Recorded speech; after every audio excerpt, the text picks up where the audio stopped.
बोलिए श्री रामचंद्र भगवान की जय, श्री कृष्ण बलदेव की जय, गुरुदेव सदगुरु श्री आशुतोष महाराज जी की सांचे दरबार की। बहुत ही सुंदर भावों को हमने इन भजनों के माध्यम से श्रवण किया, जिन भजनों के माध्यम से भक्त अपनी भावनाओं को अपने प्रभु के श्री चरणों में अर्पित करता है। वास्तविकता है आज इस संसार की, समाज की जो दशा है वो हमसे छिपी नहीं है, और ऐसे में उस ईश्वर की याद आना, उस प्रभु को, उस परमात्मा को याद करना, इसी में एक जीवात्मा का कल्याण है, हित है, ऐसा हमारे ग्रंथ कहते हैं। कितनी बार कबीरदास जी सुबह सवेरे भ्रमण पर निकले तो उन्होंने देखा कि गृहिणी चक्की चला रही है, और इस चक्की को चलाते हुए वो देखते हैं कि इस चक्की के भीतर जो भी अनाज डाला जा रहा है वो अनाज उस चक्की में पिस जाता है, वो साबुत बाहर नहीं आता बल्कि पिस कर आ रहा है। इस दृश्य को देखकर कबीरदास जी रो पड़े, और उन्होंने अपनी वाणी में लिखा भी है, कहा भी है, चलती चक्की देखकर दिया कबीरा रोए, दो पाटन के बीच में साबुत बचाना। लेकिन हम विचार करें, सोचें कि केवल मात्र साधारण से दृश्य को देखकर या साधारण सी घटना को देखकर क्या कबीरदास जी रो पड़े होंगे? नहीं।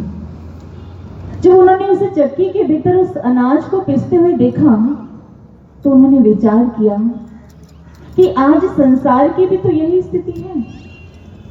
आज संसार के भीतर भी इंसान ऐसे ही पिसता चला जा रहा है। वह सुरक्षित नहीं है, असहाय है, परेशान है, दुखी है, अशांत है, मन के अधीन है, विकारों के अधीन है, और इसी के कारण से वह पिस रहा है। इसी बात को सोचकर, विचार कर उनकी आंखों में अश्रु आ गए। आज अगर हम सोचे विचारें तो आज भी वही स्थिति हम सभी के मध्य खड़ी हुई है। मृत्यु जो एक परम सत्य है, सभी की आनी है, लेकिन इस जीवन और मृत्यु के इस काल चक्र में क्या केवल मात्र ऐसे ही पिसकर चले जाना है, क्या ऐसे ही समाप्त हो जाना है, ऐसे ही खत्म हो जाना है? क्या यही जीवन का उद्देश्य था? क्या इसी के कारण से उस ईश्वर ने, उस प्रभु ने हमें ये सुंदर जीवन प्रदान किया था? विचार करना होगा, क्योंकि यह मृत्यु, ये अपना जो रास्ता है, जो मार्ग है, वो बना ही देती है। समय परिस्थिति के आधार पर ये एक दिन सुनिश्चित कर दी जाती है। राजा विक्रमादित्य के जीवन की बहुत सुंदर घटना आती है। राजा विक्रमादित्य जो कि बहुत ही न्यायप्रिय राजा थे, और साथ ही साथ उनका जो हृदय था वो बहुत ही कोमल था। वह हमेशा अपनी प्रजा के चिंतन मनन में लगे रहते थे, उनके सुख दुखों का ख्याल रखते थे। वे हर संभव प्रयास करते कि उनकी प्रजा को कोई भी कष्ट, कोई भी दुख, कोई भी परेशानी ना हो। इसलिए वह सुबह सवेरे कितनी ही बार वेश बदलकर अपने राज्य का भ्रमण किया करते थे, ताकि वह अपनी उस प्रजा का निरीक्षण कर सके, जान सके कोई दुखी तो नहीं है, कोई परेशान तो नहीं है, किसी के जीवन में कोई कमी, कोई अभाव, कोई मुश्किल हो तो उसका समाधान भी करते हैं। मनुष्य तो क्या, वह जीव जंतु की भाषा भी समझ लिया करते थे। उन्हें भी कोई पीड़ा हो ना हो, ऐसा वो प्रयास करते थे। एक दिन जब वो वेश बदलकर निकले सुबह सवेरे, तो वे एक दृश्य देखते हैं कि उनके समक्ष एक भालू आ जाता है। जैसे ही उस भालू को देखा, राजा हैरान थे। राज्य के भीतर भालू। तभी उन्होंने ध्यान से देखा, सामने से एक व्यक्ति आ रहा है, और वह व्यक्ति जैसे उस भालू को देखता है वो भयभीत हो जाता है, डर जाता है, और उस डर के कारण से वो भागने लगता है। भागते भागते उसे एक पेड़ दिखाई देता है और वो उस पेड़ पे चढ़ जाता है। भालू नीचे से उसे भयभीत कर रहा है, डरा रहा है, और वो व्यक्ति इतना डर जाता है कि ऊंचे ऊंचे और ऊंची डाली पर चला जाता है। और अचानक से वह डाली कमजोर थी, वह टूटती है और वह व्यक्ति धड़ाम से नीचे गिरता है, उसकी मृत्यु हो जाती है। वह भालू वहीं जाता है, रेत में लोटपोट होता है और एक स्त्री का रूप धर लेता है। एक कुएं की मुंडेर पर जाकर वो स्त्री खड़ी है। सामने से दो सैनिक भाई, जो कि सगे भाई हैं, आपस में बड़ा प्रेम है, बड़ा स्नेह है। वे राजकाज से छुट्टी लेकर अपनी कार्य से निवृत्त होकर वह दोनों सैनिक भाई अपने गांव, अपने नगर जा रहे हैं। बड़े खुश हैं, बड़े प्रसन्न हैं कि हम अपने गांव जाएंगे, अपने माता पिता से मिलेंगे, बहुत प्रसन्न हैं। लेकिन जैसे उन्होंने उस मुंडेर पर, कुएं की मुंडेर पर खड़े उस स्त्री को देखा, स्त्री जो कि उनके आगे प्रार्थना करने लगी कि मैं यहाँ पर अकेली हूँ और मुझे भूख लग रही है, मुझे कुछ समझ नहीं आ रहा है, मैं कहाँ जाऊं, क्या करूं। तो उसमें जो बड़ा भाई था उसे दया आ गई। उसने अपने छोटे भाई से कहा कि देखो, आप इसका ध्यान रखना, पास में ही नगर है, मैं वहां जाकर भोजन की व्यवस्था करता हूँ और फिर हम इन्हें भोजन कराकर यहाँ से प्रस्थान करेंगे, इन्हें किसी सुरक्षित स्थान पर छोड़ देंगे। वह बड़ा भाई भोजन की व्यवस्था करने के लिए दूर दूर ढूंढने लग जाता है, किसी नगर को, किसी गांव को। थोड़े बहुत फल जो उसे प्राप्त होते हैं उन्हें लेकर जैसे ही वह वापस लौटता है, तो वह स्त्री पीछे से क्या करती है, उस छोटे भाई को अनेक बातों का प्रलोभन देकर, बातें करके उसे अपने बड़े भाई के खिलाफ भड़का देती है। और जब बड़ा भाई वापस लौटता है तो उसके पास जाकर कहती है कि देखो, आपका ये छोटा भाई आप कितना स्नेह करते हैं, कितना प्रेम करते हैं, आप इसको बिल्कुल भी कष्ट नहीं देते, बिल्कुल भी दुख नहीं देते, आपने इसे यहाँ पर सुरक्षित छोड़ा और आपने इतना परिश्रम करके इसके लिए भोजन लेकर आए, और ये आपके लिए इतनी बुराइयां कर रहा था, आपके लिए इतना भला बुरा कह रहा था। और जैसे ही इस बात को उस बड़े भाई ने सुना, तो दोनों ही भाइयों के बीच मतभेद हो गया। बात इतनी बढ़ गई, क्योंकि सैनिक थे, तलवार साथ में ही थी, बात इतनी बढ़ गई कि तलवार निकल गई और दोनों ने देखते ही देखते एक दूसरे का वध कर दिया, दोनों ने एक दूसरे को मार दिया। वह स्त्री मुस्कुराई और वहां से चली गई, एक सर्प का रूप धारण कर लिया। सांप का रूप बनाकर वो देखती है कि एक नाव के भीतर बहुत सारे लोग बैठे हैं। तभी वह स्त्री उस नाव के भीतर, वह सर्प जो है, वो स्त्री जो कि सर्प का रूप ले चुकी है, उस नाव में प्रवेश करती है। और जैसे ही नाव में प्रवेश किया तो वह सारे के सारे लोग थे, वो डर जाते, भयभीत हो जाते हैं। भय के कारण सभी के सभी नाव के एक किनारे आ जाते हैं, और जिस कारण से नाव क्या होता है, डूब जाती है, सभी लोगों की मृत्यु हो जाती है। फिर वह सांप बाहर आता है और एक साधु महात्मा का रूप बनाकर, एक ज्योतिषी का रूप बनाकर, बड़े सुंदर वस्त्र पहने हैं, सिर पर लंबा सा तिलक लगाया है, बहुत सारी रुद्राक्ष की मालाएं पहन रखी हैं, और एक ज्योतिषी का रूप बनाकर एक वृक्ष के नीचे ध्यान में बैठ जाता है। ये सारा का सारा दृश्य राजा विक्रमादित्य देख रहे थे। वे गए और जाकर उसे प्रणाम किया और प्रणाम कर कहने लगे कि महात्मन, सत्य कहिएगा, आप कौन हैं? वे कहते हैं तुम्हें दिखाई नहीं दे रहा है, मैं एक ज्योतिष हूं, मैं सबके जीवन के विषय में बताता हूं, उसका अगला पिछला बता देता हूं, कि तुम्हें ये बात समझ नहीं आ रही? राजा ने कहा, तो फिर ठीक है, आप मेरा भी भविष्य पढ़कर बता दीजिए कि आखिर मेरा भविष्य क्या कह रहा है, मेरी मृत्यु क्या है। और हम सभी जानते हैं कि राजा विक्रमादित्य एक बहुत ही न्यायप्रिय राजा थे। और वह बहुत ही आध्यात्मिक व्यक्ति थे, जिस प्रकार से कि कहते हैं कि इस मृत्यु लोक से स्वर्ग तक का मार्ग उनके लिए प्रशस्त था। वो शरीर जो थे स्वर्ग लोक जाया करते थे। यहाँ तक कि स्वर्ग में रहने वाले देवी देवताओं को भी जब कोई समस्या, कोई परेशानी होती थी तो वह न्याय के लिए राजा विक्रमादित्य को बुलाया करते थे। वो उनसे सलाह मशवरा किया करते थे। अब ऐसे न्यायप्रिय आध्यात्मिक राजा का भविष्य देखना तो उसके वश की बात भी नहीं थी। इसलिए वो डर जाता है, भयभीत हो जाता है और कहता है कि नहीं नहीं राजन, हम आपके भविष्य के विषय में कुछ नहीं बताएंगे, हम कुछ नहीं बता पाएंगे। राजा विक्रमादित्य ने कहा, देखिए मैं आपकी वास्तविकता जान रहा हूँ, मैं सुबह से आपका पीछा कर रहा हूँ। आपने कभी भालू का रूप धरा, कभी एक स्त्री का रूप धरा, कभी आपने सर्प का रूप धारण किया। आखिर ये सब क्या हो रहा है आप नहीं जानते। हम अपनी प्रजा से विशेष स्नेह करते हैं, उसे बहुत प्रेम करते हैं, और कोई हमारी प्रजा को हानि पहुंचाए, उसका नुकसान करे, ये हम बर्दाश्त नहीं कर पाएंगे। इसलिए आपको बताना होगा कि आप कौन हैं, आप वास्तव में कौन हैं। तभी वह अपने वास्तविक रूप में आते हैं और कहते हैं कि राजन, मैं कोई और नहीं, मैं काल हूं। काल? हाँ काल। और काल मेरा तो कार्य ही यही है, हर एक व्यक्ति को जिसकी मृत्यु का समय निश्चित हो, जो आ चुका है, मुझे उसे उसके धाम तक ले जाना होता है।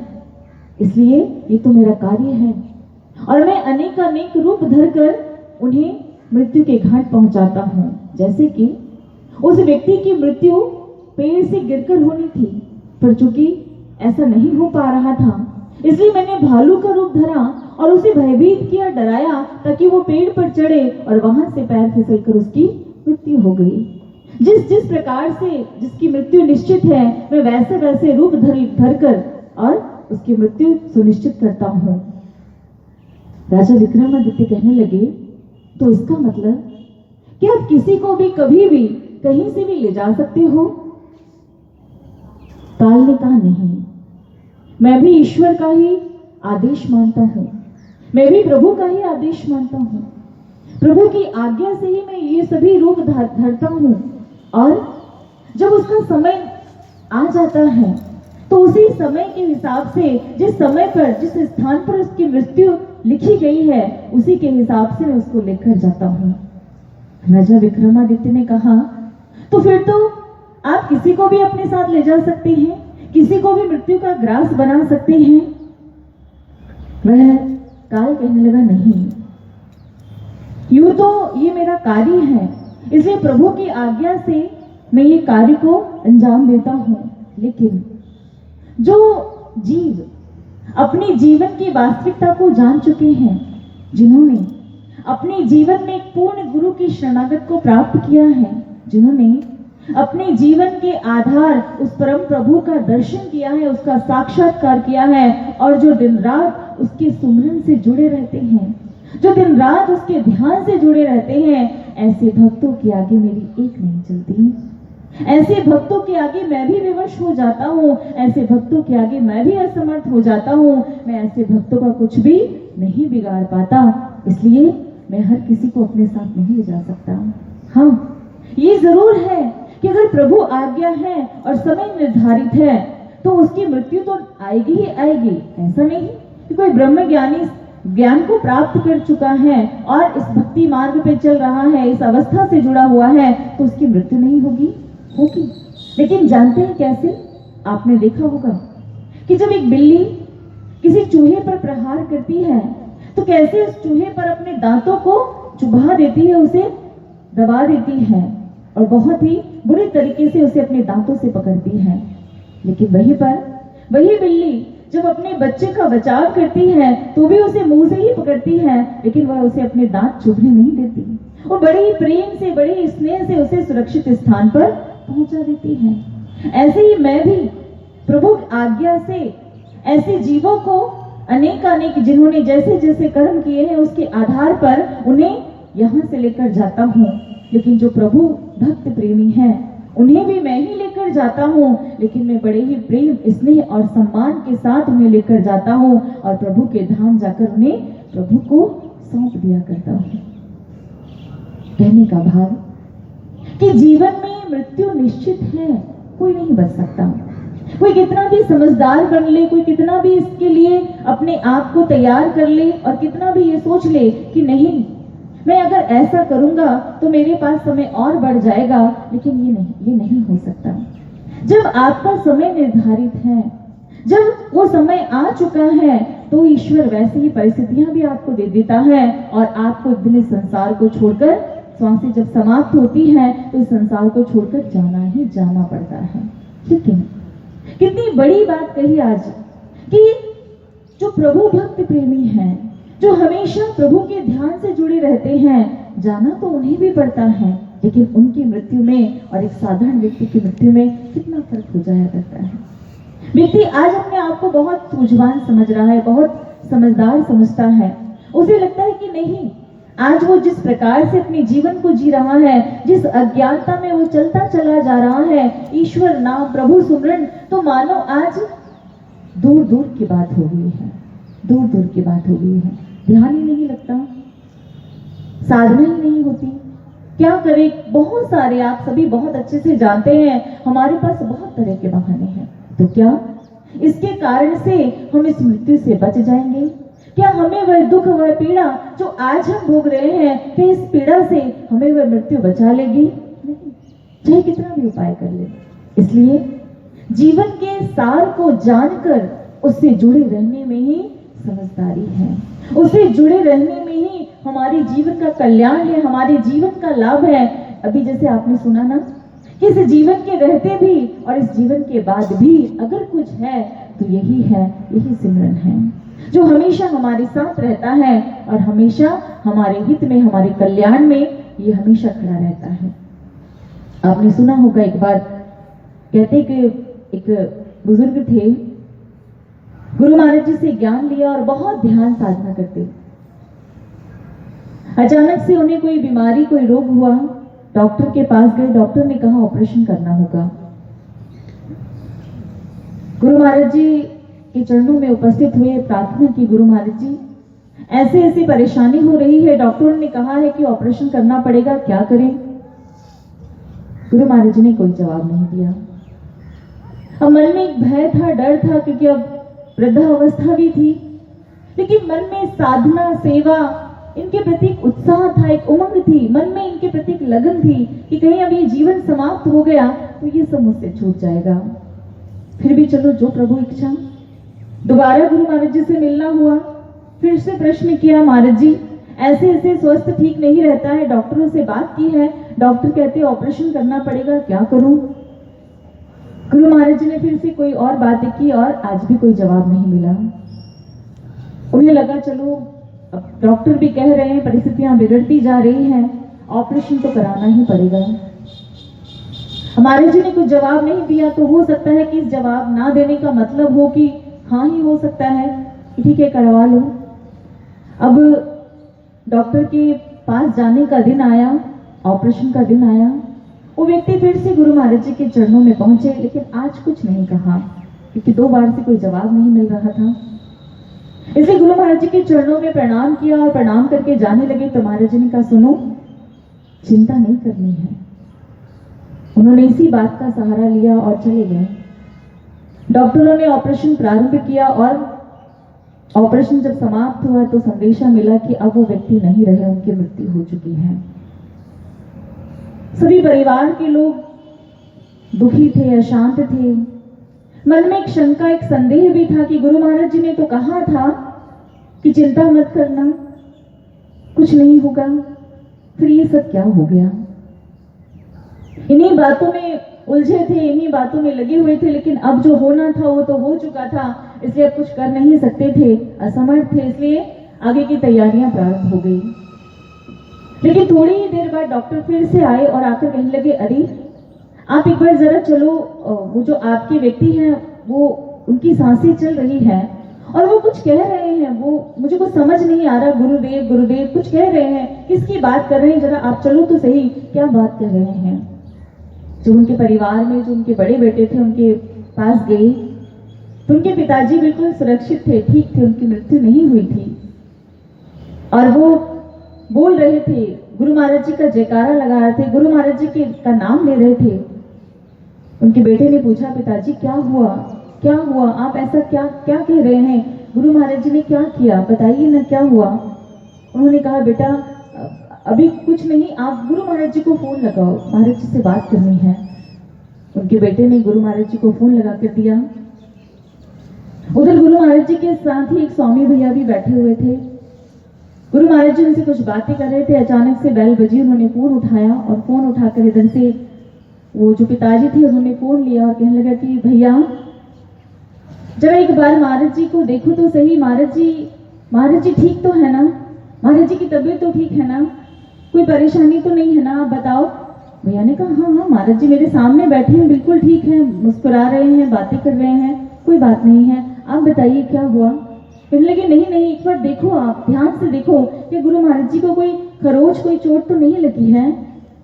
तभी अभी हाथ में फोन ही था भैया के। तभी गुरु महाराज जी मुस्कुराते कहने लगे, अरे देखो तो हमारी पीठ पे खुजली हो रही है, जरा देखो तो सही क्या हुआ। तभी उस भैया ने गुरु महाराज जी का कुर्ता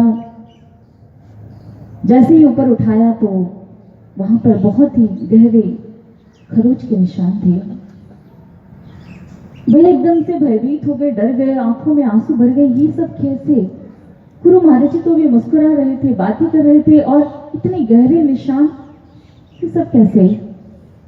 अभी उधर फोन हाथ में था, वो भैया कहने लगे, हाँ भैया बताइए ना क्या हुआ। उन्होंने बताया कि ऐसे ऐसे गुरु महाराज जी की पीठ पर ऐसे खरोच के निशान हैं। तो वो कहने लगे कि हाँ मैं भी आपको यही बताना चाह रहा था कि जब मुझे यमदूत लेने के लिए आए, वो बहुत ही भयानक रूप था, वो मेरी आत्मा को लेकर जा रहे थे और मैं चिल्ला रहा था, परेशान था, दुखी था। और तभी इतने में गुरु महाराज जी वहां पर आ जाते हैं और गुरु महाराज जी उनसे लड़ाई करते हैं। उन्हें कहते कि छोड़ दो इसे, अभी इसका समय नहीं आया है, अभी इसे सेवा करनी है, इसे साधना करनी है, अभी इसे मत लेकर जाओ। और वो फिर भी मुझे ले जाने का प्रयास कर रहे थे। इसी में महाराज जी का और उनका आमना सामना होता है और वो महाराज जी को जाते जाते उनके पीठ पर एक खरोच दे जाते हैं और जाते जाते कह देते हैं कि ये क्या बात होती है। खुद ही नियम बनाते हैं और खुद ही तोड़ने भी आ जाते हैं। जब अगर इस व्यक्ति की मृत्यु आज निश्चित थी तो फिर आप इसे ले जाने क्यों नहीं दे रहे हैं, आप क्यों बीच में आ रहे हैं। और खुद ही नियम बनाते हैं, खुद ही तोड़ने भी आ जाते हैं।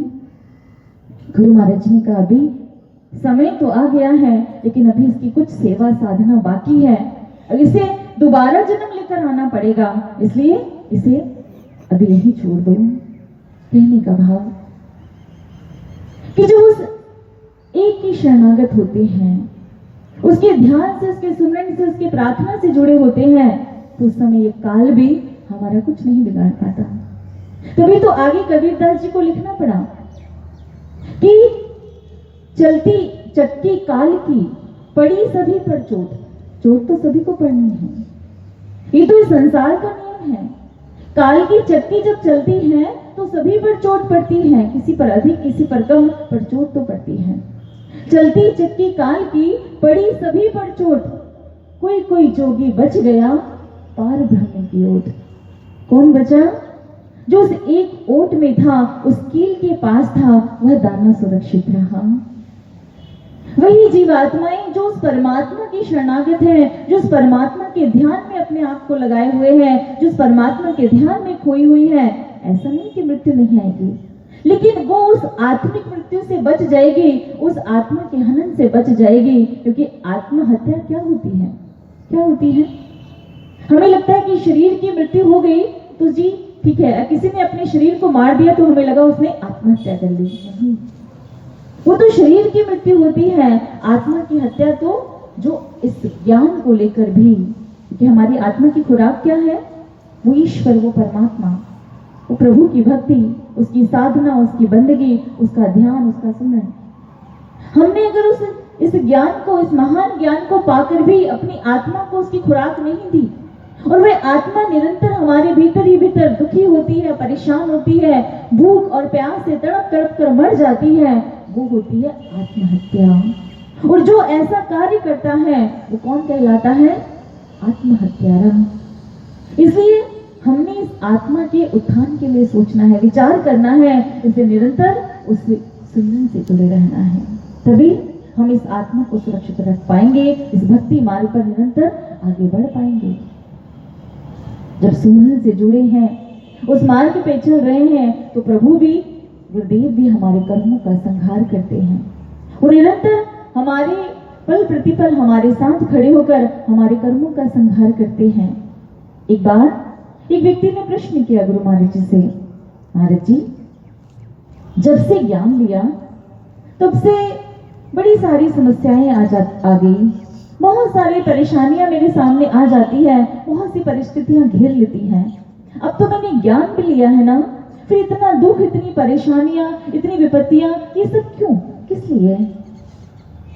गुरु महाराज जी ने सुना तो थोड़ी देर के लिए मौन धारण कर लिया।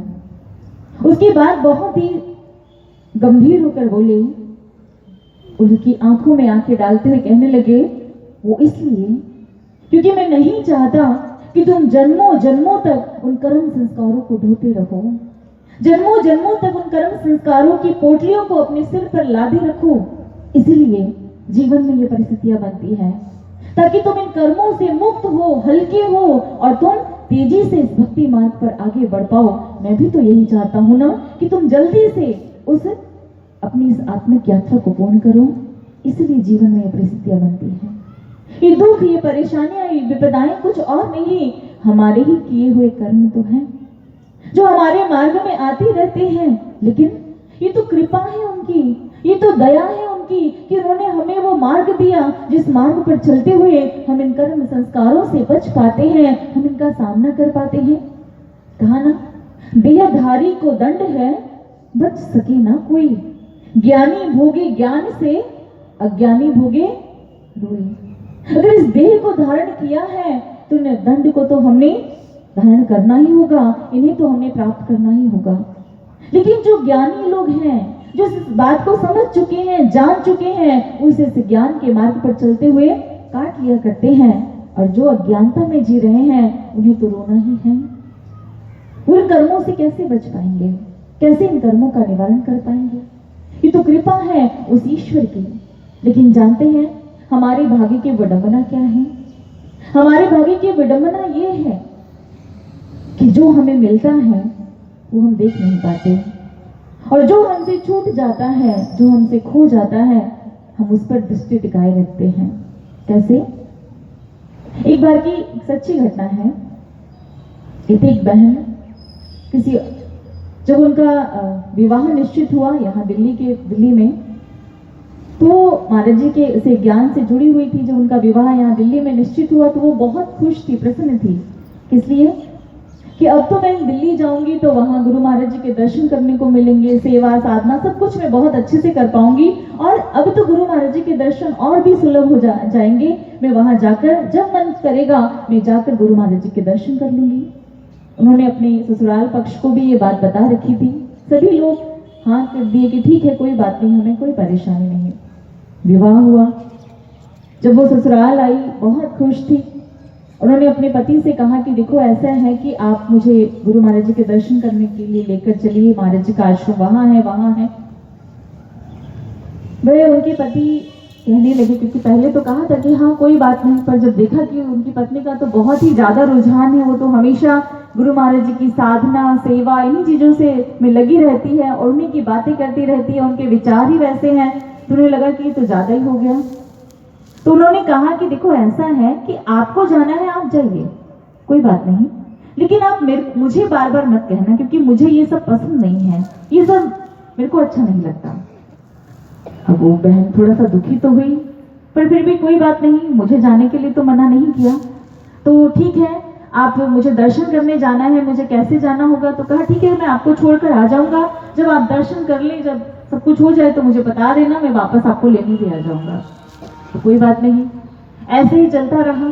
जब भी उस बहन का मन करता गुरु महाराज जी के दर्शन करने के लिए तो वो अपने पति से कहती, वो छोड़ आते और फिर लेकर भी आते, लेकिन आश्रम के अंदर नहीं जाते। एक पीड़ा, एक दुख उन्हें हमेशा रहता कि मेरे पति क्यों नहीं इस मार्ग पर चलते, क्यों नहीं ये सब चीजें समझते। एक बार अंदर जाकर देखे, गुरु महाराज जी का दर्शन करे, सत्संग सुने, तो उन्हें भी पता चले कि आखिर ये मार्ग क्या है।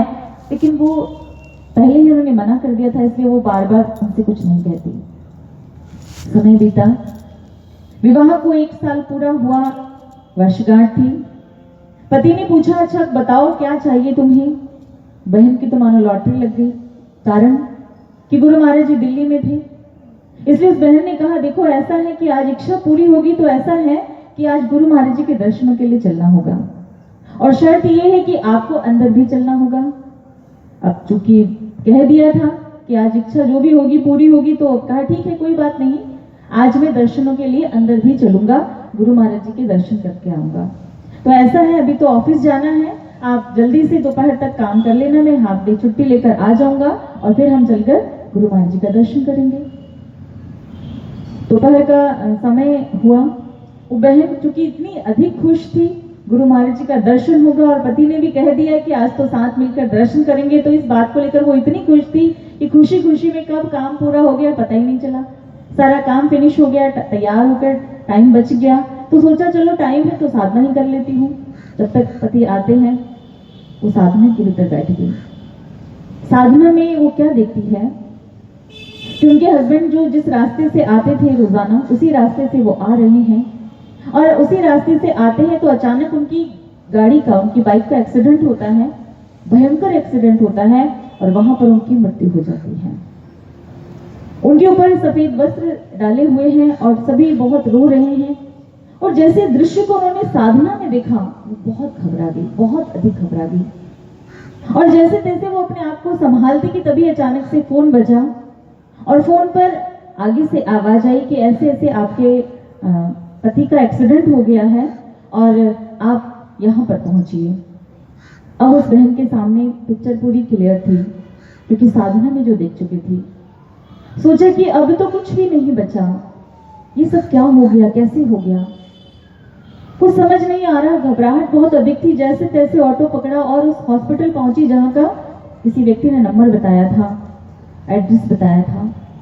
जैसे वो बहन वहां जाती है लड़खड़ाते हुए, सोचती है कि अब कुछ भी नहीं बचा होगा, सब कुछ समाप्त है। लेकिन जैसे ही वहां जाकर देखा तो उसके जो पतिदेव थे वो एक बेड पर लेटे हुए थे, उनका पैर जो था वो काफी फ्रैक्चर हो चुका था, और ऐसे ही ऊपर डॉक्टरों ने उसको पलस्तर लगाकर ऊपर टांग रखा था।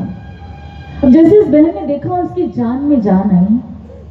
जैसे अपने पति के पास पहुंची, उनके पतिदेव तो बहुत गुस्से में थे, बहुत नाराज थे। कहने लगे, देखा आज से पहले जब मैं दर्शनों के लिए मना करता था, तुम्हारे गुरु महाराज जी के लिए भला बुरा बोलता था, उन्हें भला बुरा कहता था, तब तक तो सब ठीक था, कुछ भी नहीं हुआ मेरे साथ।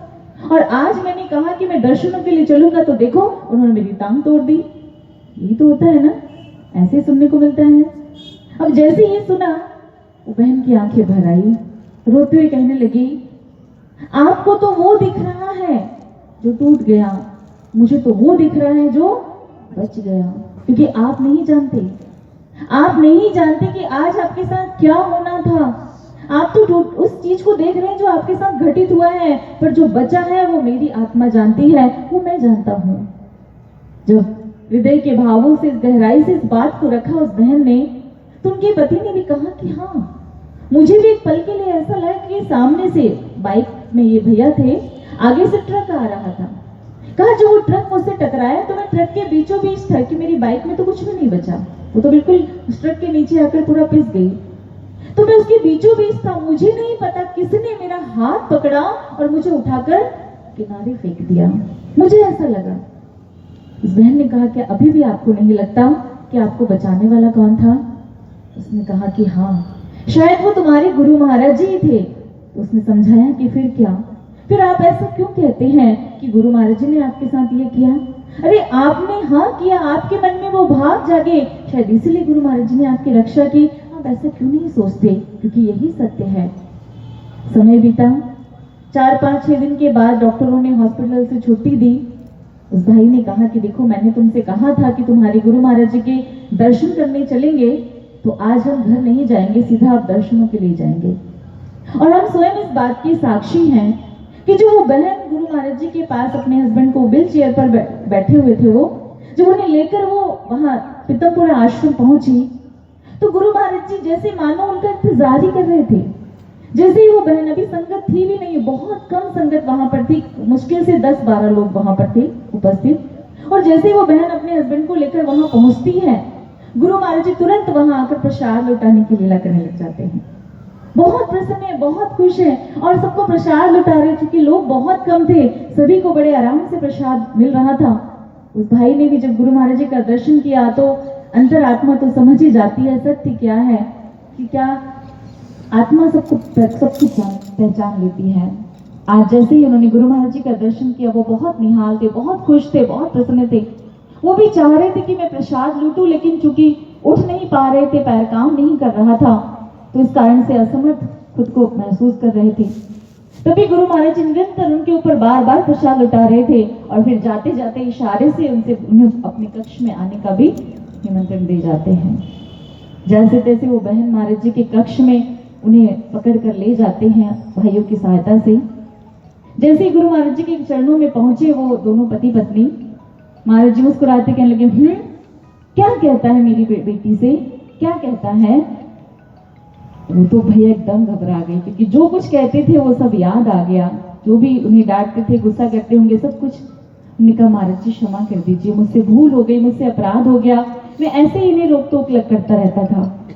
गुरु महाराज जी ने कहा, अरे ये तो तुझे वास्तविक मार्ग पर ले जाना चाहती है, ये तो तुझे सत्य के मार्ग पर ले जाना चाहती है, तो समझता क्यों नहीं? यही जीवन का सार है, यही जीवन की वास्तविकता है। और बहुत प्रकार से महाराज जी ने उन्हें घंटा भर सत्संग सुनाया और उसके बाद वह आए, उसके बाद उन्हें वापस भेज दिया। थोड़े ही दिनों बाद वो ठीक हो गए। लेकिन और वो भैया आज भी कभी मिलते हैं तो हैरानी होती है कि वो दीदी जो है वो तो फिर भी जितनी सेवा करती थी शायद अभी भी उतनी ही कर पाती हैं, लेकिन वो भैया हमेशा अनेक सेवाओं के वो प्रमुख हैं और जहां देखो वहां सेवादार बनकर खड़े रहते हैं। बड़ी प्रसन्नता होती है, बड़ी खुशी होती है इन सब चीजों को देखकर। महाराज जी की कृपा, महाराज जी की दया, महाराज जी का स्नेह है, ये सत्य है।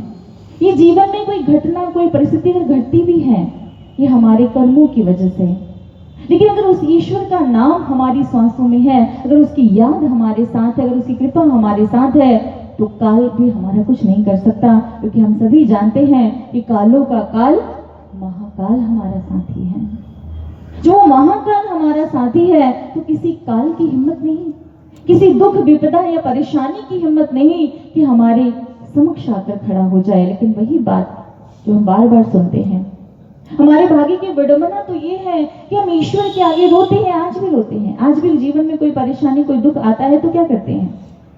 आज भी हम रोते हैं, परेशान होते हैं, हमारे जीवन में ये दुख है, वो परेशानी है, वो परेशानी है, उस ईश्वर के आगे जाकर रोते हैं। पर कभी हम इस बात पर भरोसा कर, विश्वास कर अपने प्रभु पर, उन परेशानियों को नहीं कह पाते कि तुम्हें हमारे पास आने की आवश्यकता नहीं है, क्योंकि हमारे पास ईश्वर है, हमारे पास भगवान है, हमारे पास परमात्मा है। जिस दिन ये विश्वास, जिस दिन ये भाव हृदय के भीतर आ जाएंगे, ये हृदय के भीतर बैठ जाएंगे, धारण कर लेंगे जब इन भावों को हृदय के भीतर, तो सत्य है कोई विपदा हमारा कुछ भी नहीं बिगाड़ सकती, हमारे इस मन को दुखी अशांत नहीं कर सकती। माना कि जब जब भी गुरु हमारे जीवन में इस प्रकार की घटनाएं जब आती हैं, गुरु कृपा तो करते हैं, लेकिन कृपा करने के साथ साथ कुछ परिस्थितियां ऐसी बन जाती हैं जब हम उसको समझ नहीं पाते। जैसे एक बार की घटना आती है कि एक बार एक छोटा सा बच्चा नदी में स्नान कर रहा था कि अचानक उसका पैर जो है वो मगरमच्छ पकड़ लेता है। मगरमच्छ जैसे इस बच्चे के पैर को पकड़ता है, वो बच्चा चीखता है, चिल्लाता है। इधर से उसकी माँ देखती है, उसकी माँ ने उस बच्चे का हाथ पकड़ लिया। अब एक युद्ध प्रारंभ हुआ, किसके बीच? मगरमच्छ और माँ के बीच। बच्चा तो बीच में है, उधर से पैर मगरमच्छ खींच रहा है, इधर से माँ अपने बच्चे का हाथ खींच रही है। बहुत खींचातानी हो रही है और बहुत वो माँ अपने बच्चे को बचाने का प्रयास कर रही है, हर तरह से उसे खींच रही है, लेकिन मगरमच्छ भी पूरा जोर लगा रहा है। और ऐसे ही चिल्लाते चिल्लाते उस माँ की आवाज एक व्यक्ति तक पहुंची। उस व्यक्ति के हाथ में बंदूक थी, उसने गोली चलाई और मगरमच्छ को मार दिया और वह माँ अपने बच्चे को सुरक्षित बचा पाई। उस बच्चे को हॉस्पिटल में एडमिट कराया गया, उसका इलाज हुआ और जब एक रिपोर्टर को ये बात पता चली तो वो वहां पर पहुंच गया उसके पास। उस बच्चे से पूछा, उसके पैर को देखा, अभी भी चूंकि इतना इलाज हो चुका था फिर भी उसके पैर की बहुत ही दयनीय स्थिति, क्योंकि मगरमच्छ ने उसे बहुत ही बुरी तरह से जख्मी कर लिया था, उसे बहुत बुरी तरह से नोच लिया था।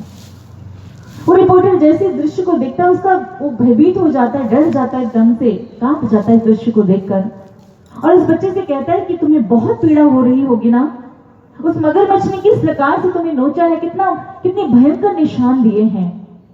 उस बच्चे ने मुस्कुराते हुए कहा कि हाँ, पीड़ा तो होती है, दुख तो होता है, लेकिन खुशी भी होती है।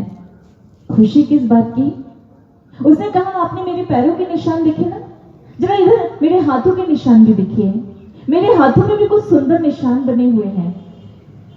उस रिपोर्टर ने देखा कुछ सुंदर निशान, कहने लगे हाँ, हाथों में भी कुछ निशान थे जो कि बहुत ही जैसे किसी ने नाखून चुभाए होंगे, इस प्रकार से निशान बने हुए थे। कितने ये निशान, अरे ये तो बहुत ही गहरे हैं, ये तो तुम्हें बहुत पीड़ा देते होंगे, बहुत दुख होता होगा इनमें, लेकिन ये सुंदर कैसे हुए? उस बच्चे ने कहा, जानते हो जब वो मगरमच्छ मुझे अपनी ओर खींच रहा था ना, तो मेरी माँ मुझे अपनी ओर खींच रही थी और उसी खींचा तानी में मेरी माँ के जो नाखूनों के निशान थे वो मेरे हाथ पर लग गए, लेकिन ये सुंदर निशान है। क्यों? क्योंकि ये निशान मेरी माँ ने मुझे बचाने के लिए दिए हैं। जब वो मगरमच्छ मुझे मारने का प्रयास कर रहा था, मेरी माँ ने ये निशान मुझे बचाने के लिए दिए हैं, इसलिए निशान सुंदर हैं। ऐसे कितनी ही बार गुरु भी हमारा बचाव करता है, बचाते बचाते कुछ निशान हमारे ऊपर छूट जाते हैं, पर हम समझ नहीं पाते कि तो गुरु के प्रेम के निशान हैं, ये तो गुरु की कृपा के निशान हैं। जो थोड़ी बहुत समस्या, जो थोड़ा बहुत दुख, थोड़ी बहुत परेशानियां हमारे जीवन के भीतर हैं, ये तो उसकी कृपा के निशान हैं, जो वो ये समझाने का प्रयास कर रहा था कि ये तो तुम्हारे साथ होना ही था, लेकिन गुरु कृपा से बचाव हो गया, पर हम शायद कभी समझ नहीं पाते। और जो भक्त समझ लेते हैं, जो भक्त जान लेते हैं, वो कभी किसी चिंता से चिंतित होते ही नहीं है। वो समझते हैं कि मेरा गुरु मेरा सहाय है, उसे मेरा हित अहित पता है, वो जानता है कि कब मेरा कल्याण है, किस चीज में मेरा कल्याण है, किस चीज में मेरा भला है, वो ये सब जानता है। और ऐसा नहीं है, वो भी जानता है, वो भक्त भी जानता है, और हम सब भी थोड़ा बहुत तो जानते ही हैं। इतने साल हो गए हमें इस ब्रह्म ज्ञान की दीक्षा को प्राप्त किए हुए, इतने सालों से इस भक्ति मार्ग पे चल रहे हैं, गुरुदेव की कृपा को, गुरुदेव की प्रेरणा को निरंतर श्रवण करते रहते हैं, सुनते रहते हैं, तो क्या हम इतने सालों में ये समझ नहीं पाए होंगे कि हमारी समस्या, हमारे दुख, हमारी परेशानियां, हमारी जो भी जीवन के भीतर विपदाएं हैं, उन सभी का समाधान क्या है? क्या नहीं जान पाए? नहीं जान पाए, सब जानते हैं, सब जानते हैं, लेकिन जानकर भी हमारी स्थिति कैसे है? कहते एक बार दो मित्र थे, एक मित्र अपने दूसरे मित्र से कहता है कि अच्छा भाई बता मेरे थैले में क्या है। दूसरा मित्र सोच रहा क्या है क्या है क्या है। पहला मित्र कहता है अच्छा अगर तूने बता दिया ना कि मेरे थैले में अंडे हैं तो मैं अंडे तुझे दे दूंगा, और अगर तूने बता दिया कि मेरे थैले में 9 अंडे हैं तो 9 के 9 सारे तेरे, और अगर तूने ये बता दिया कि सारे अंडे मुर्गी के हैं तो वो मुर्गी भी तेरी। अब बता कि मेरे थैले में कितने अंडे हैं? कितने अंडे हैं? कितने अंडे हैं? हाँ, वो व्यक्ति जानते हैं क्या कहने लगा? वो व्यक्ति कहता है भाई मैं बता तो दूं, लेकिन थोड़ा हिंट तो दे, थोड़ा हिंट तो दे। अभी क्या हिंट चाहिए? आप बताइए मेरे थैले में कितने अंडे हैं? कितने हैं? किसके हैं? मुर्गी के हैं। सबको पता है, सबको पता है ना। ठीक ऐसे ही सबको पता है कि जब जीवन में कोई परेशानी आए, कोई दुख आए, कुछ भी परिस्थितियां विपरीत हो तो क्या करना है? साधना करनी है, उस ईश्वर से अंतर से जुड़ना है, प्रार्थना करनी है, अपनी भावों को सच्चे हृदय से उसके चरणों में रखना है। लेकिन फिर भी हम हिंट ढूंढते रहते हैं ना। हमें लगता है फिर भी हम दुखों का बार बार बखान करते हैं, बार बार, मानो कोई हिंट निकल कर आ जाए, कोई समस्या का समाधान कुछ अलग तरीके से हो जाए, कुछ अलग विधि से हो जाए, कुछ चमत्कार हो जाए, ना जाने किस हिंट का इंतजार करते हैं। हमें गुरु महाराज जी ने जब ज्ञान दिया तभी सब कुछ हमें सारी वास्तविकता हमारे समक्ष रख दी कि जब जीवन में कोई समस्या आए तो क्या करना है, जीवन में ये परिस्थिति आए तो क्या करना है, और निरंतर विचारों के माध्यम से हमारे समक्ष अनेक विचार रखते रहते हैं, हमारी समस्याओं का समाधान करते रहते हैं। परंतु फिर भी हमारी स्थिति उस दूसरे मित्र की तरह है जो हमेशा एक हिंट का इंतजार करता है कि भाई कुछ हिंट तो दे, क्या करें क्या ना करें। जब भी कोई दुख आता है घबरा जाते हैं, हाथ पैर खुल जाते हैं, अब क्या करें, अब कैसे निकले, अब क्या होगा, कुछ भी नहीं हो पाएगा, कैसे बच पाएंगे। बड़ी समस्या है। हमारे समक्ष तो मार्ग खुला पड़ा है, द्वार खुला पड़ा है। गुरुदेव हमेशा हमारे समक्ष ये विचार रखते रहते। किसी ने बहन के मन में आया, जब गुरु महाराज जी समाधि में चले गए तो एक बहन के मन में आया, वो बहुत रोई गुरु महाराज जी के स्वरूप के आगे, कहने लगी महाराज जी जब आप समाधि में नहीं थे तो हमारे जीवन में कोई भी दुख आता था, कोई भी परेशानी आती थी, कोई भी समस्या आती थी तो हम आपके पास आ जाते थे, हम आपसे बातें कर लेते थे, हमारा मन हल्का हो जाता था, मानो अपना सारा दुख, सारी परेशानियां सब कुछ भूल जाते थे, हमें कुछ भी याद नहीं रहता था। और जब आपको देखने का मन करता था, जब आपके दर्शन करने का मन करता था तो हम तुरंत दौड़कर दिव्य धाम आ जाते थे, हम आपका दर्शन कर लिया करते थे।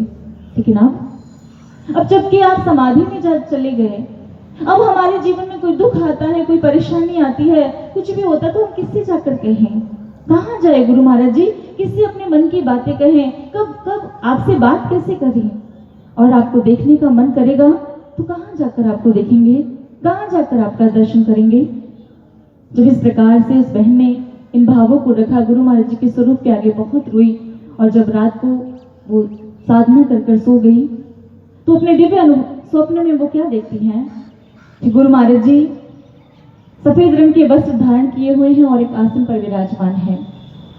गुरु महाराज जी के आगे वो बहन यही सब बातें दोहराने का प्रयास करती कि उससे पहले ही गुरु महाराज जी से कहते, क्या सोचती रहती है, क्या कहती रहती है कि जब मिलने का मन करेगा तो कैसे मिलने आएंगे आपसे, कैसे आपको देखेंगे, और जब आपको देखने का मन करेंगे तो आपका दर्शन कैसे कर पाएंगे। ये सब क्यों सोचती रहती है।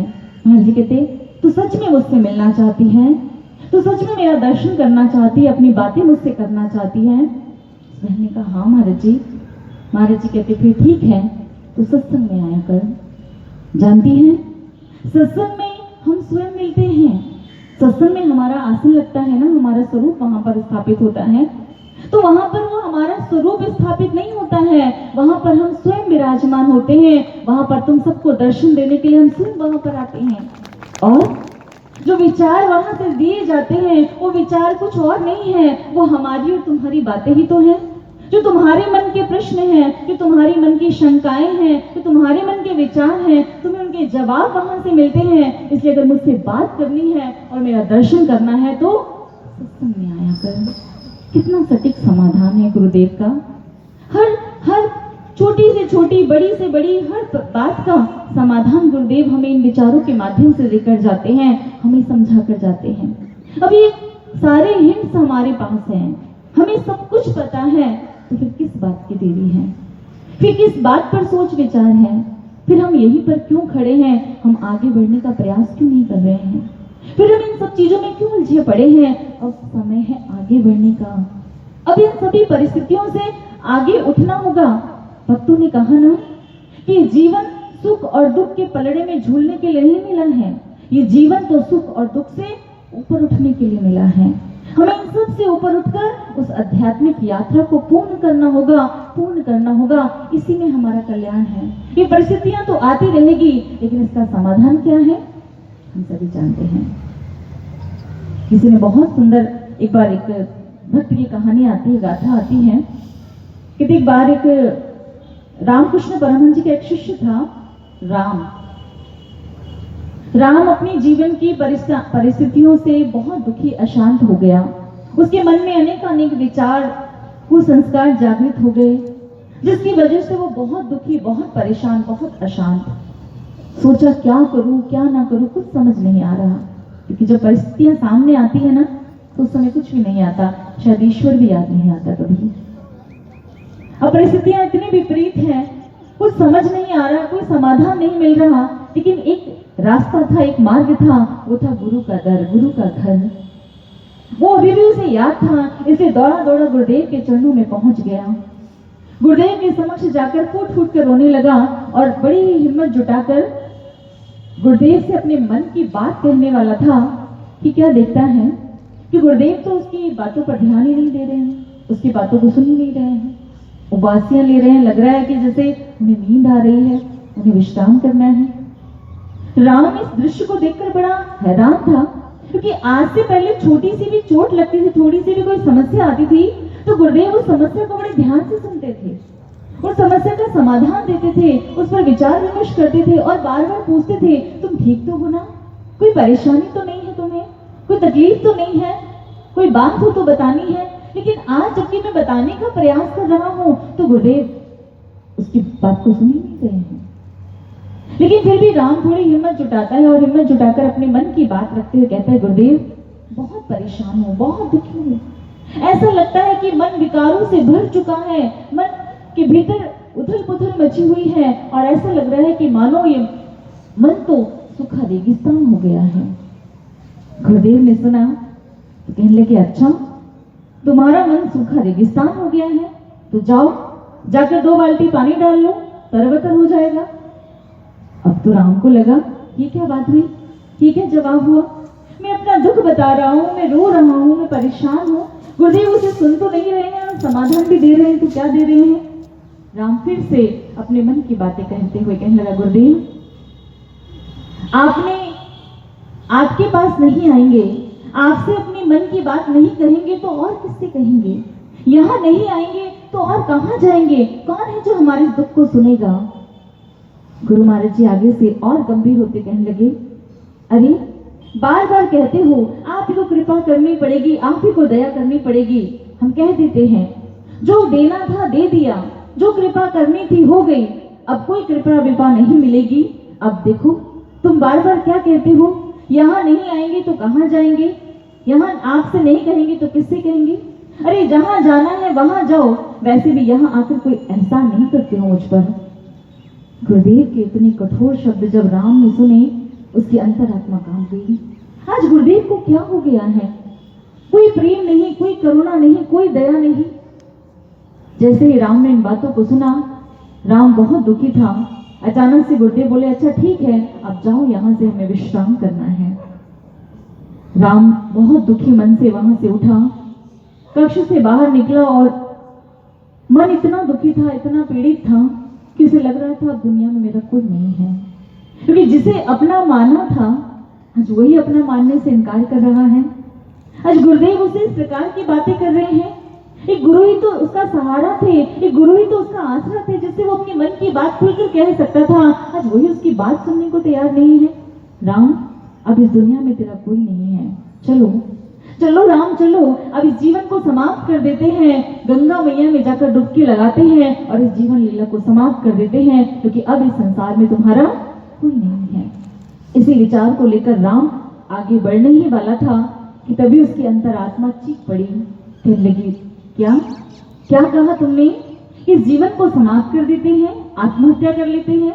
अरे क्या इसी दिन के लिए तुम्हें गुरुदेव ने यह ब्रह्म ज्ञान दिया था, क्या इसी दिन के लिए तुम्हें इतना संभाल कर रखा था, इतने विचार, इतने कृपाएं तुम पर की थी, क्या इसी दिन के लिए कि एक दिन जीवन में परेशानी आए, दुख आए और तुम इस जीवन को समाप्त कर लो, इस जीवन को खत्म कर लो, क्या इसी दिन के लिए गुरुदेव ने तुम पर कृपा की थी। जैसे इस आवाज को राम ने सुना, कांप गया। मन में विचार आया कि सही तो है, सही तो है, क्यों मैं इस जीवन को समाप्त करूं, क्यों इस जीवन को खत्म करूं। क्या इसी दिन के लिए गुरुदेव ने मुझे पाल पोस कर बड़ा किया था, संभाल कर रखा था। नहीं नहीं राम, ये सब नहीं करना है तो क्या करूं। अगर जीवन समाप्त भी नहीं करना है, दुखों का निवारण भी नहीं हो रहा है तो क्या करूं। अंतरात्मा ने फिर से कहा, सुना नहीं तुम्हें, गुरुदेव ने बार बार तुझे समझाया है, बार बार तुझे कहा है, राम से बड़ा राम का नाम, ईश्वर से बड़ा भी ईश्वर का नाम हुआ करता है, और वो नाम तेरे भीतर आज भी चल रहा है। माना कि तेरा राम, तेरा प्रभु, तेरे गुरुदेव तुझसे इस समय रूठे हुए हैं, नाराज है, लेकिन गुरुदेव का दिया हुआ ज्ञान तो आज भी तेरे पास है ना। तो क्यों नहीं डटकर साधना करता, तो क्यों नहीं डटकर उस नाम का सिमरन करता, उस नाम का जाप करता, क्यों नहीं राम, क्यों नहीं। राम ने दृढ़ निश्चय किया, दौड़ कर गया और बरामदे से एक कंबल उठाकर लाया और जाकर एक खाली स्थान था वहां पर जाकर बिछाया और आलती पालती बनाकर बैठ गया ध्यान साधना के भीतर। गुरुदेव की कृपा अपार थी, इसलिए आज राम का ध्यान लग गया। 1 घंटा, 2 घंटा, 3 घंटे, 4 घंटे कैसे व्यतीत हो गए राम को पता ही नहीं चला। वो उस ध्यान की गहराई में खोता चला जा रहा था, और जैसे जैसे ध्यान की गहराई में खो रहा था, मानो मन के वो विकार, मन के वो जो दुख थे, वो जो पीड़ा थी, वो धीरे धीरे समाप्त होती जा रही थी, वो खत्म होती जा रही थी। धीरे धीरे राम की जो मुख मुद्रा थी वो भी परिवर्तित होने लगी। कहा जब ध्यान में बैठा हुआ तो मन के भीतर चेहरे पर बहुत तनाव था, बहुत खिंचाव था, दुखी था, मन परेशान था, अशांत था, लेकिन जैसे ही ध्यान की उस अवस्था की उस गहराई में जाता गया तो आज उसका चेहरा भी प्रसन्नचित हो गया, बहुत प्रसन्न, बहुत खुश। गुरुदेव ने भी अभी संध्या भोजन किया और भोजन करने के बाद वो एक मार्ग पर चल पड़े, एक रास्ते पर चल पड़े। किस रास्ते पर? उसी रास्ते पर जो रास्ता राम की ओर जा रहा था। इसलिए गुरुदेव उस रास्ते पर पहुंचे, चलते चलते देखा राम एक स्थान पर बैठा है, ध्यान में बैठा है, और राम की मुख मुद्रा बहुत ही प्रसन्न अवस्था में है, क्योंकि राम के मन की जो विकार थी, जो बुराइयां थी, वो समाप्त हो चुकी थी गुरु कृपा से। अब जैसे ही गुरुदेव ने राम को देखा, राम को देखते ही प्रसन्न हो गए, और प्रसन्न होते ही क्या कहने लगे, देखो तो सही, अरे देखो तो सही, रेगिस्तान में तो झरने फूट आए हैं। जैसे इन वचनों को राम के कानों ने सुना, राम हैरान रह गया, क्योंकि ये वचन, ये शब्द, ये आवाज किसी और की नहीं, ये तो उसके गुरुदेव की थी। राम ने तुरंत आंखें खोली, देखा गुरुदेव सामने खड़े थे। राम का मन बहुत प्रसन्न था कि उसके मन के वो समस्त विकार, वो समस्त दुख समाप्त हो चुके थे। इसलिए आज राम ने कसकर अपने गुरुदेव के चरण पकड़ लिए। गुरुदेव दया करना, कृपा करना, ये मन ऐसा ही है, ये मन बार बार अशांत हो जाता है, दुखी हो जाता है, मार्ग देख नहीं पाता, जानते हुए भी इस मार्ग पर चल नहीं पाता। इसलिए गुरुदेव कृपा करना, जैसे भी कर इस भक्ति मार्ग पर जोड़े रखना, गुरुदेव चलाए रखना। गुरुदेव ने उसके ऊपर बड़े ही ममता से, करुणा से उसके मस्तक पर हाथ रखा, प्रेम से हाथ रखा और कहने लगे, हाँ राम, तुम भी याद रखना कि जब भी जीवन में कोई विपदा, कोई दुख, कोई परेशानी तुम्हें घेरे तो प्रभु के सुमरन से जुड़ जाना है, निरंतर जुड़े रहना है। ये सुमरन ही है कि तुम्हें भव पार लगाएगा, ये सुमरन ही है जो तुम्हें समस्त दुखों का समाधान प्रदान करेगा। इसलिए हमेशा इस ध्यान से जुड़े रहना। और हाँ राम, जाते जाते गुरुदेव राम को समझाते हैं कि हाँ राम, ये भी याद रखना कि गुरु घर में आने वाली संगत की भी अच्छे से सेवा करना, उनका भी ध्यान रखना। रखोगे ना राम? राम ने दोनों हाथ जोड़ लिए, गुरुदेव आपकी कृपा बनी रहे, आपका ये सेवक हर वो संभव कार्य करेगा जिससे आपको प्रसन्नता मिले गुरुदेव, जिससे आप प्रसन्न हो। ये घटनाएं इतिहास की हम सभी के लिए शिक्षा प्रदान करती हैं कि हमें भी जीवन के भीतर ये सब परिस्थितियां जब जब भी आती हैं, जब जब भी हमारा मार्ग रोकती हैं, तो हमें भी इस नाम का, सुमन का सहारा लेना है, क्योंकि ये जो जीवन है ना, ये बार बार नहीं मिलता। कई अनेक परिस्थितियों से निकलकर, योनियों से निकलकर आज ये जीवन मिला है। गुरुदेव की कृपा देखिए, इतना महान ज्ञान हमें दिया। ज्ञान के साथ साथ पल प्रतिपल हमारे मार्गदर्शक बनकर हमारे साथ खड़े रहते हैं। जीवन में छोटी छोटी समस्याएं आई कि नहीं आई, वो समाधान लेकर हमारे समक्ष उपस्थित रहते हैं। बस हमें अपनी अंतरात्मा के द्वार खोलने की आवश्यकता है, इससे उन आज्ञाओं का अनुसरण करने की आवश्यकता है। किसी ने योगानंद जी से पूछा, कैसे किया तुमने अपने गुरु को इतना प्रसन्न? जब देखो तो वो तुमसे इतना प्रसन्न रहते हैं, खुश रहते हैं, क्या किया तुमने ऐसा? योगानंद जी बड़ी सुंदर बात कहते हैं, क्या कि अधिक कुछ नहीं, बस अपने गुरुदेव के प्रत्येक वचन को ध्यान से सुनता हूँ, उनके प्रत्येक विचार को, प्रत्येक वचन को ध्यान से सुनता हूँ और उसे जीवन में धारण करने का प्रयास करता हूँ। इससे अधिक और कुछ नहीं। हम भी अगर अपने गुरुदेव की प्रसन्नता को प्राप्त करना चाहते हैं, उनकी कृपा को प्राप्त करना चाहते हैं, तो गुरु के विचारों को, उनकी वाणियों को ध्यान से सुने और सुनकर एक कान से सुनकर दूसरे से निकालना दे, बल्कि उसे जीवन में धारण करने का प्रयास करें। हमारे गुरुदेव प्रसन्न हो जाएंगे, खुश हो जाएंगे। और अंत में बस यही प्रार्थना गुरुदेव के चरणों में करते, क्योंकि जीवन का कोई भरोसा नहीं है। यही कहते हुए, ना जाने कब मौत का पैगाम आ जाए, ना जाने कब मौत का पैगाम आ जाए, ना जाने कब जिंदगी की शाम आ जाए, हमें तलाश है ऐसे लम्हों की है सदगुरु, जब ये जिंदगी आपके काम आ जाए, जब ये जिंदगी आपके काम आ जाए। यही प्रार्थना करते हुए गुरुदेव के चरणों में बुलंद जय घोष लगाएंगे। तो बोलिए सियावर रामचंद्र भगवान की जय, कृष्ण बलदेव की, उमापति महादेव की, गुरुदेव सदगुरु श्री आशुतोष महाराज जी की, सांची दरबार की जय।